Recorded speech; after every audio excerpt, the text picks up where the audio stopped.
Hello friend, welcome आपके अपने YouTube channel learn India classes पर। हमने अपनी पिछली क्लास में अंकेक्षण का अर्थ, परिभाषाएं, विशेषताएं और अंकेक्षक और अनुसंधान में जो अंतर है उनके बारे में बात की थी। हम अपनी इस क्लास में अंकेक्षण के उद्देश्य, अंकेक्षक का क्या कार्य क्षेत्र है और अंकेक्षक के जो लाभ और हानि जो है उनके बारे में बात करेंगे। तो सबसे पहले हम करेंगे अंकेक्षक के उद्देश्य। अंकेक्षण के उद्देश्य, अंकेक्षक के क्या क्या उद्देश्य होते हैं? तो अंकेक्षक के मुख्यतः दो उद्देश्य होते हैं। पहला जो होता है उसे कहते हैं प्राथमिक उद्देश्य और द्वितीय या गौण उद्देश्य। अंकेक्षक का प्राथमिक उद्देश्य सिर्फ इतना ही है कि वो वित्तीय विवरणों के बारे में जांच करेगा और अपनी राय प्रकट करेगा। इसके अलावा उसका जो द्वितीय उद्देश्य होते जो है उसके अंतर वह कपट के बारे में पता लगाता है, अशुद्धियों के बारे में पता लगाना ये भी उसका कार्य है, कपट और अशुद्धियों को रोकना ये भी उसका कार्य या उद्देश्य है।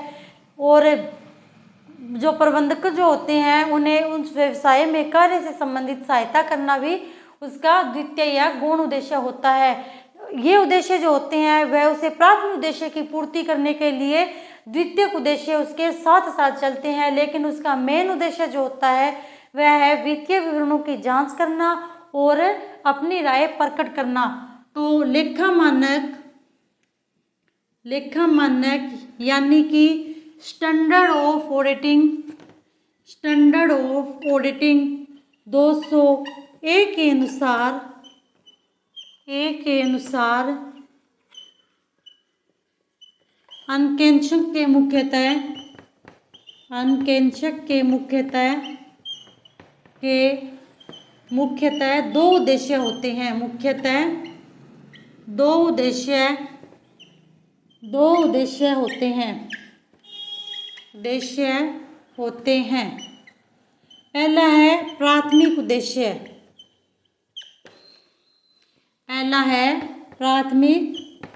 उद्देश्य। तो अंकेक्षक जो प्राथमिक उद्देश्य है वह है लेखा पुस्तकों या वित्तीय विवरणों की जांच करना और अपनी राय प्रकट करना। तो इसका प्राथमिक उद्देश्य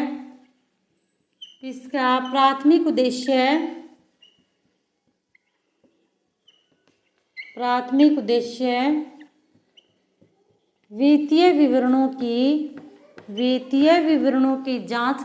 जांच करना, और अपनी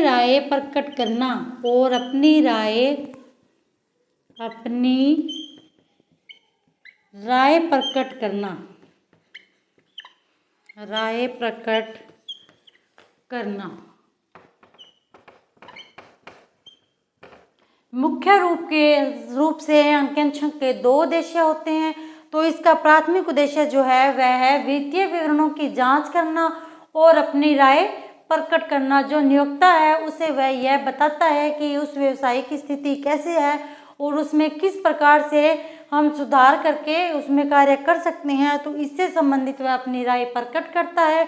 और इसके द्वितीय उद्देश्य है, अंकेक्षक का द्वितीय उद्देश्य है कपट का पता लगाना, अशुद्धियों का पता लगाना, कपट एवं अशुद्धियों को रोकना और प्रबंधकों को सलाह देना। सेकंड है द्वितीयक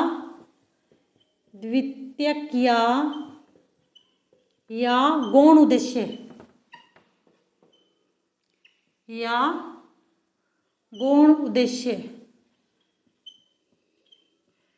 तो इसके द्वितीय या गौण उद्देश्य निम्न है। इसके द्वितीयक उद्देश्य निम्न है।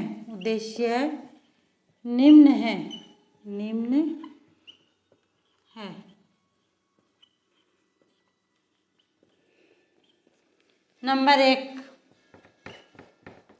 कपट का पता लगाना। दूसरा है अशुद्धि का पता लगाना।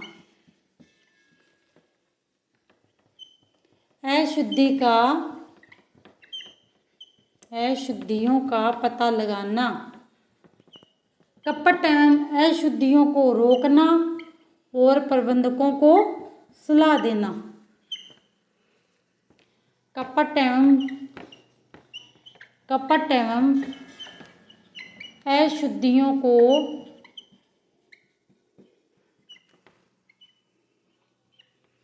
रोकना और इसका चौथा उद्देश्य जो है वह है प्रबंधकों को सलाह देना।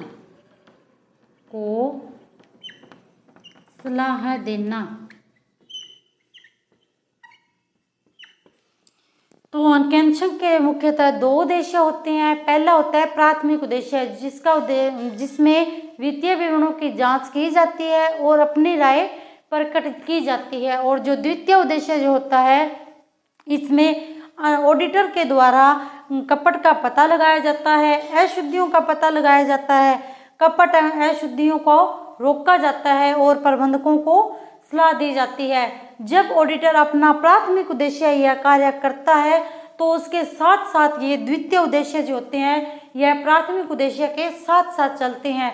जब प्राथमिक उद्देश्य जो होता है उसकी जांच की जो रिपोर्ट प्राप्त करता है ना, वो इस द्वितीय उद्देश्य के आधार पर ही प्राप्त की जाती है। जब वह इन उद्देश्यों की पूर्ति नहीं करता है तो वह सही प्रकार से वित्तीय विवरण भी प्रस्तुत नहीं कर पाता है। इसके बाद है उद्देश्य अंकेक्षक का कार्यक्षेत्र। अंकेक्षक का कितना कार्यक्षेत्र निर्धारित है उसके बारे में दो प्रकार से अंकेक्षक का कार्यक्षेत्र जो होता है वह दो प्रकार से निर्धारित होता है। एक तो होता है वैधानिक कार्यक्षेत्र और दूसरा जो होता है वह होता है ऐच्छिक कार्यक्षेत्र। तो अंकेक्षक का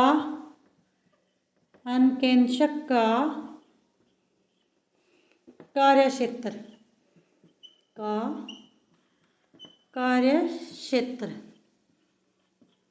पहला है वैधानिक या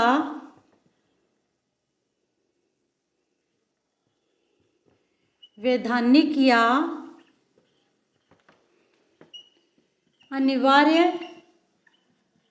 अंकेक्षण।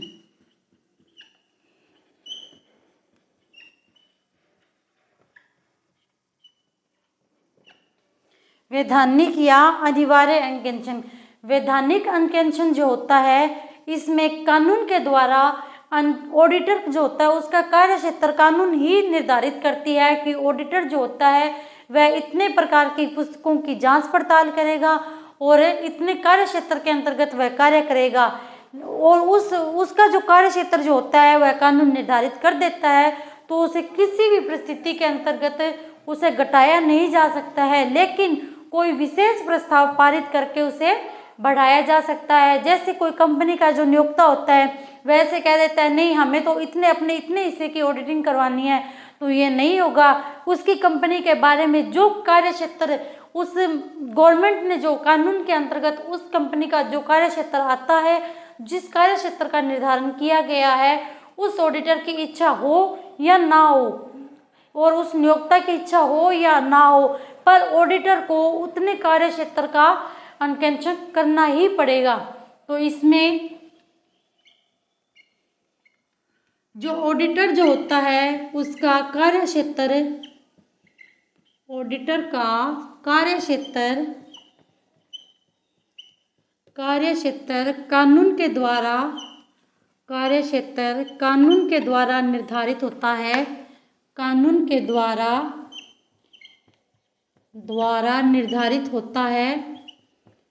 निर्धारित होता है।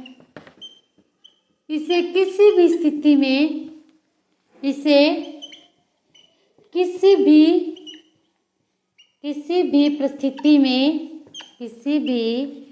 परिस्थिति में घटाया नहीं जा सकता है, लेकिन एक विशेष प्रस्ताव पारित करके घटाया नहीं जा सकता है,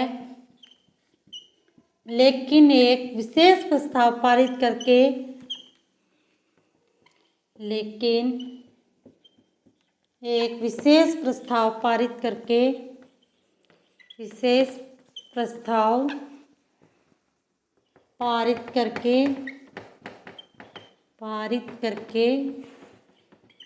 इसके कार्यक्षेत्र को बढ़ाया जा सकता है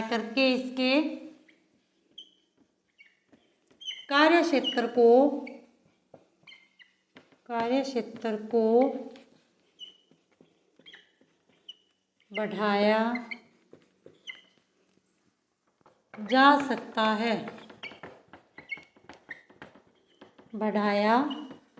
सकता है जो वैधानिक और जो अनिवार्य अंकेक्षण जो होता है, इसमें अंकेक्षण का कार्यक्षेत्र जो होता है वह कानून के द्वारा निर्धारित होता है और इसे घटाया नहीं जा सकता है। जैसे कि व्यवसाय के अंतर्गत कोई कंपनी है, वह मान लो दो प्रकार की वस्तुओं का उत्पादन करती है। कोई कंपनी है तो वो जो दो प्रकार के उत्पादन करती है, तो जो पहले उसकी एक ही कंपनी थी, वो अपनी उस कंपनी के अंतर्गत अपने उसके खातों की ऑडिटिंग करवा लेता था। लेकिन उस स्वामी ने अपनी कंपनी के अंतर्गत एक कार्य और शुरू कर दिया है, तो वह कानून में ऐसे प्रस्ताव पारित करवा लेगा कि जो व्यक्ति हमारे इस हिस्से की ऑडिटिंग करने आएगा, वही व्यक्ति हमारी इस वाले हिस्से की ऑडिटिंग भी कर देगा। जो हमारी ए वस्तु है उसकी ऑडिटिंग भी वह कर देगा और बी वस्तु है क्या है उसकी ऑडिटिंग भी वह कर देगा।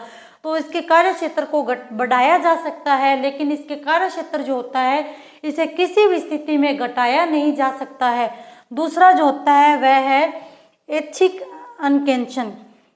इसमें जो व्यवसायी जो होता है वो अपनी इच्छा से अपने व्यवसाय की पुस्तकों की ऑडिटिंग करवाता है। तो उसकी इच्छा होती है कि वह अपने व्यवसाय की कितने समय तक की पुस्तकों की ऑडिटिंग करवाना चाहता है या नहीं करवाना चाहता है।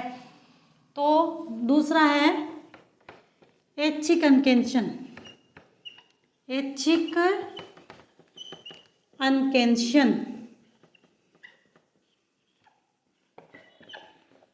इसमें नियोक्ता और जो ऑडिटर जो होता है वह परस्पर समझौते के आधार पर कार्यक्षेत्र का निर्धारण करते हैं। इसमें नियोक्ता व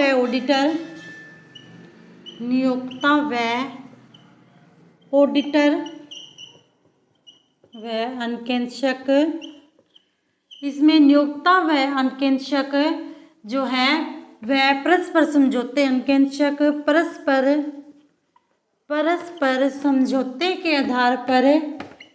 समझौते के आधार पर कार्यक्षेत्र का निर्धारण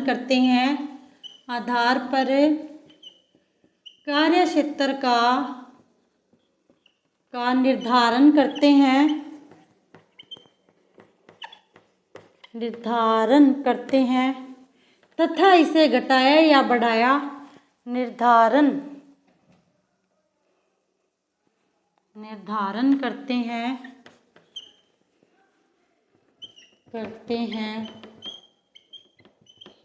तथा इसे घटाया या बढ़ाया जा सकता है अर्थात समय समय पर इसमें परिवर्तन किया जा सकता है।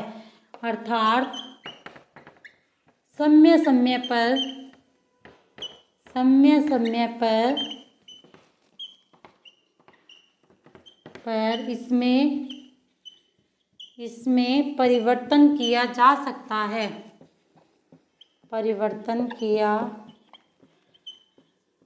सकता है।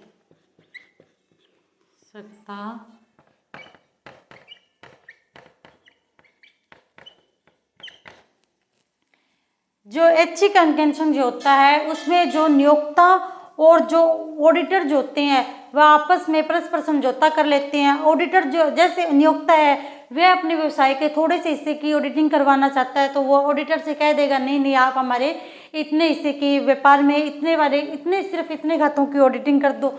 तो वो उतने खातों की ऑडिटिंग करवा लेता है। इसे घटाया भी जा सकता है, कभी बाई चांस वो ऐसे चाहता है भी मैं अपने व्यवसाय के सारे खातों की ऑडिटिंग करवा लूँ, कभी वो अपने व्यवसाय के कुछ खातों की ऑडिटिंग करवाता है। तो इसमें इसके कार्य क्षेत्र को बढ़ाया या घटाया जा सकता है, या अर्थात इसमें समय समय पर परिवर्तन किया जा सकता है। इसके बाद आते हैं अंकेक्षण के लाभ और हानि।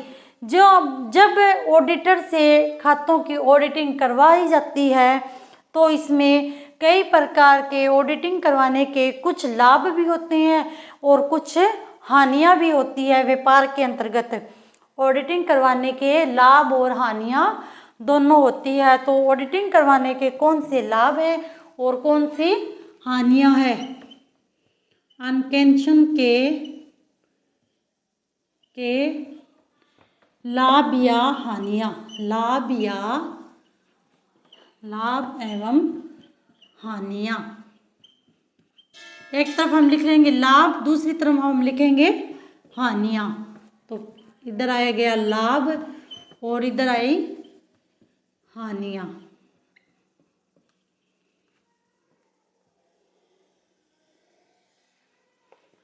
अंकेक्षण के लाभ एवं हानियां। जो इसका लाभ क्या है, यह जो होता है व्यापार की सही आर्थिक स्थिति को बताता है, लेकिन यह उसमें सिर्फ जो से खाते में जो स्पष्टीकरण दिया जाता है सिर्फ उसी के आधार पर ही उसके बारे में बताता है। तो यह अंकेक्षण के लाभ एवं हानियों में क्या है, यह व्यापार की सही आर्थिक स्थिति की जानकारी देता है। तो यह व्यवसाय की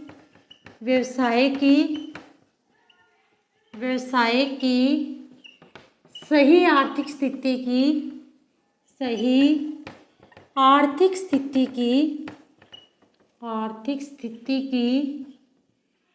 की जानकारी देता है।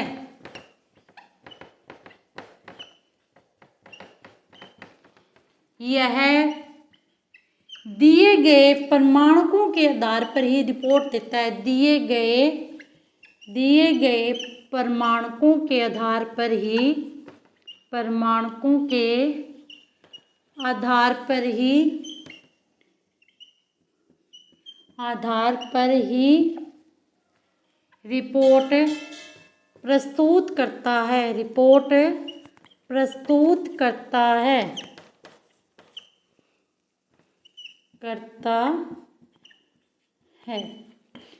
इसके लाभ क्या है, यह व्यवसाय की सही आर्थिक स्थिति की जानकारी देता है, लेकिन जो हम पुस्तकों में जो से स्पष्टीकरण उपलब्ध करवाएंगे वह सिर्फ उसी के आधार पर रिपोर्ट देता है। अब मान लो खाते गलत हैं तो रिपोर्ट से कैसे दे सकता है, तो ये इसकी हानि है। वह यह सिर्फ खातों के आधार पर ही रिपोर्ट बना के देता है। इससे गमन एवं अशुद्धियों का पता लगाया जाता है। इससे गमन एवं कपट एवं अशुद्धियों का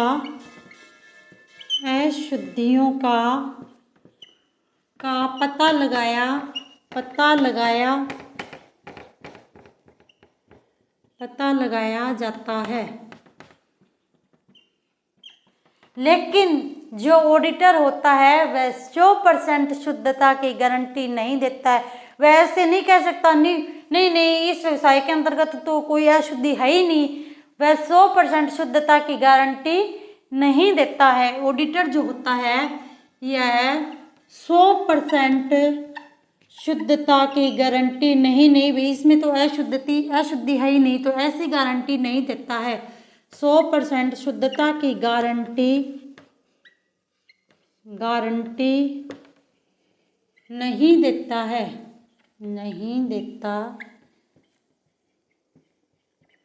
इसका पहले लाभ क्या है कि आर्थिक स्थिति की जानकारी देता है, व्यवसाय की आर्थिक स्थिति की जानकारी देता है, लेकिन यह जानकारी सिर्फ इसे जो पुस्तकें और लेखा पुस्तकें जो दी गई है, जो प्रमाणक इसे दी गई है, सिर्फ वह उसी के आधार पर ही जानकारी देता है।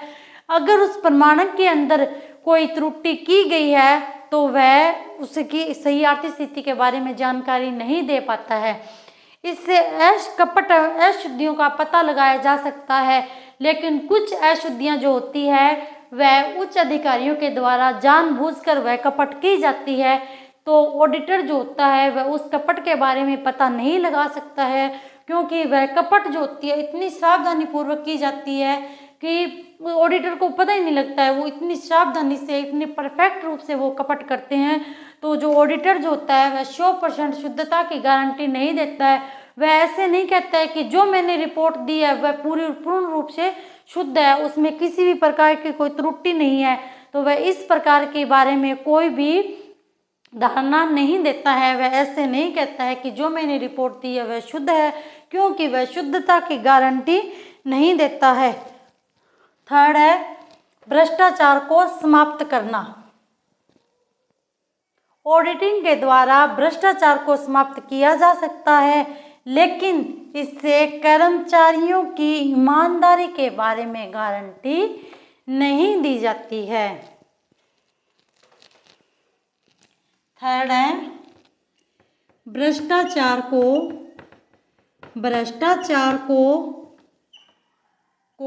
समाप्त करना। भ्रष्टाचार को समाप्त करना। ऑडिटिंग के द्वारा भ्रष्टाचार को समाप्त किया जा सकता है, लेकिन इससे कर्मचारियों की ईमानदारी का प्रमाण नहीं दिया जा सकता है। भाई ऐसे नहीं है अब खातों की ऑडिटिंग कर दी तो उस व्यवसाय में बिल्कुल भी भ्रष्टाचार नहीं है। ऑडिटर जो कर्मचारी जो व्यवसाय में काम कर रहे हैं वह पूरे ईमानदार हैं, पूरे ईमानदारी तरीके से काम कर रहा है। ऐसे किसी भी प्रकार की वह मतलब सत्यापना नहीं करता है। तो वह कर्मचारियों की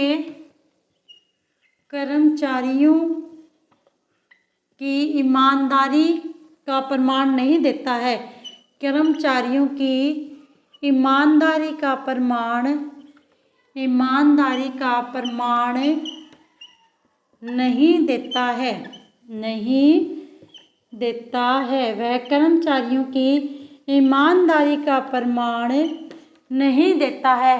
वह ऐसे नहीं कहता है कि कर्मचारियों ने व्यवसाय के अंतर्गत पूर्ण रूप से मतलब ईमानदारी से कार्य किया है। वह इस प्रकार की किसी भी धारणा के बारे में स्पष्ट रूप से नहीं कहता है।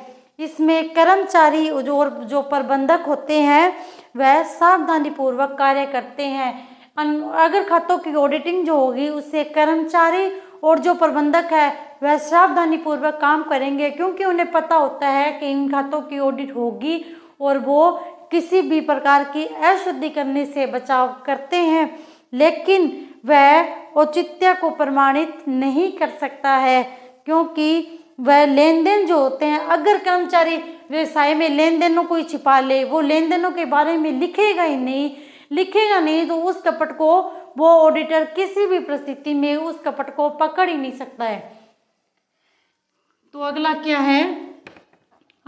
हो गया इसका, वह प्रबंधकों एवं कर्मचारियों को सावधानी पूर्वक कार्य करने के लिए बताता है। तो इससे प्रबंधक और कर्मचारी व प्रबंधक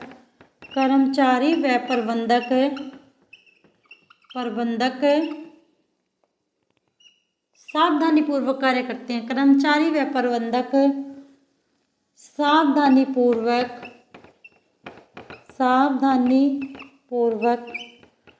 कार्य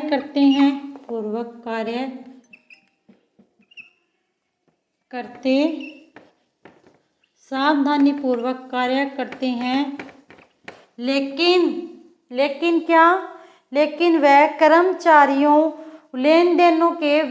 कर्मचारियों द्वारा किए गए लेन देनों के व्यापारिक औचित्य को प्रमाणित नहीं करता है। वह लेन देनों के व्यापारिक औचित्य को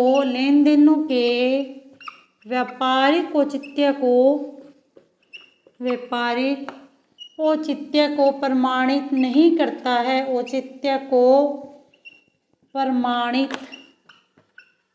नहीं करता है। नहीं करता है।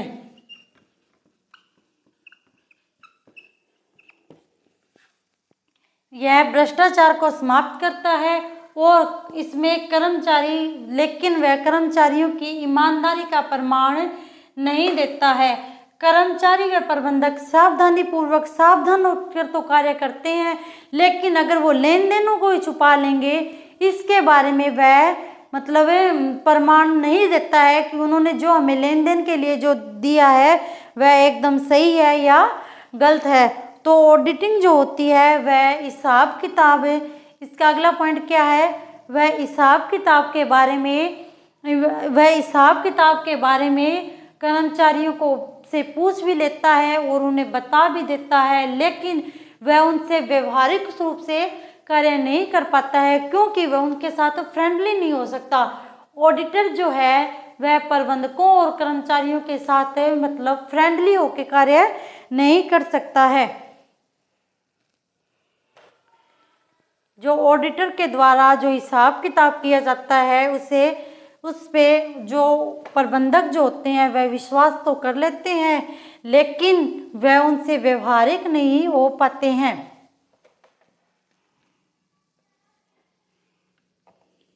पांचवा अंतर क्या है, हिसाब किताब जो होता है अंकेक्षक अधिकारियों के द्वारा, जो अधिकारी और जो कर्मचारी होते हैं वह उस हिसाब किताब पर पूरा विश्वास करते हैं। ऑडिटर जो रिपोर्ट देता है उस पे जो अधिकारी होते हैं वह भी विश्वास करते हैं और कर्मचारी भी विश्वास करते हैं। तो अधिकारियों व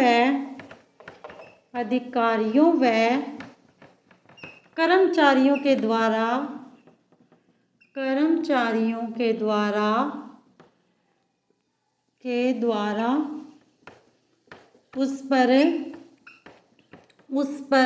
उस हिसाब किताब पर विश्वास किया जाता है। हिसाब किताब पर विश्वास किया जाता है। लेकिन ऑडिटर जो होता है वह स्वतंत्र मतलब व्यवहारिक रूप से स्वतंत्र नहीं होता है। ऑडिटर जो होता है अंकेक्षक अधिकारियों व कर्मचारियों के साथ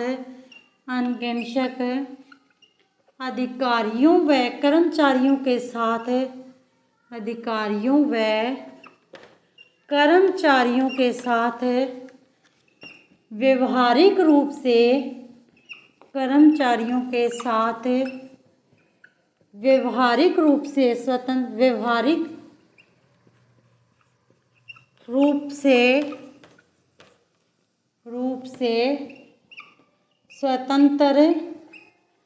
स्वतंत्र नहीं होता है। जो कर्मचारी और जो अधिकारी या मतलब कोई भी व्यक्ति हो, अगर कोई व्यवसायी है और उसने अपने व्यवसायों की ऑडिटिंग करवा ली है तो उसके जो खाते होते हैं उस पर विश्वास किया जाता है, लेकिन जो ऑडिटर जो होता है वह कर्मचारियों और जो अधिकारी जो होते हैं उनके साथ व्यवहारिक रूप से नहीं कर सकता है। उनके बीच में वो फ्रेंडली बिहेवियर नहीं कर सकता है। वह एक उनकी रखवाली करता है, ना कि उनसे फ्रेंडली होता है। तो सबसे पहले हमने पढ़ा था अंकेक्षण के कौन से उद्देश्य हैं। अंकेक्षण के मुख्यतः दो उद्देश्य हैं, एक है प्राथमिक उद्देश्य और द्वितीय उद्देश्य। प्राथमिक उद्देश्य तो है वित्तीय विवरणों की जांच करना और अपनी राय देना। द्वितीय उद्देश्य है कपट के बारे में पता लगाना, अशुद्धियों का पता लगाना, फिर उन्हें रोकना और फिर प्रबंधकों को सलाह देना। और उसके अंकेक्षण का कार्यक्षेत्र दो प्रकार से होता है, एक होता है वैधानिक और दूसरा होता है ऐच्छिक। जो वैधानिक होता है उसमें कानून के द्वारा कार्यक्षेत्र का निर्धारण किया जाता है, जिसे घटाया नहीं जा सकता, लेकिन विशेष प्रस्ताव पारित करके बढ़ाया जा सकता है। और जो ऐच्छिक होता है वो नियोक्ता और जो ऑडिटर जो होते हैं आपस में निर्धारित कर लेते हैं, चलो ठीक है इतने का करना है इतने का नहीं करना है, तो इसे समय समय पर परिवर्तित किया जा सकता है। उसके बाद अंकेक्षण के लाभ एवं हानियाँ। तो ऑडिटिंग से भ्रष्टाचार तो समाप्त होता है, लेकिन कर्मचारियों की ईमानदारी की गारंटी नहीं दी जा सकती है। इसमें अशुद्धियों का पता तो लगाया जा सकता है, लेकिन 100% शुद्धता की गारंटी नहीं दी जाती है।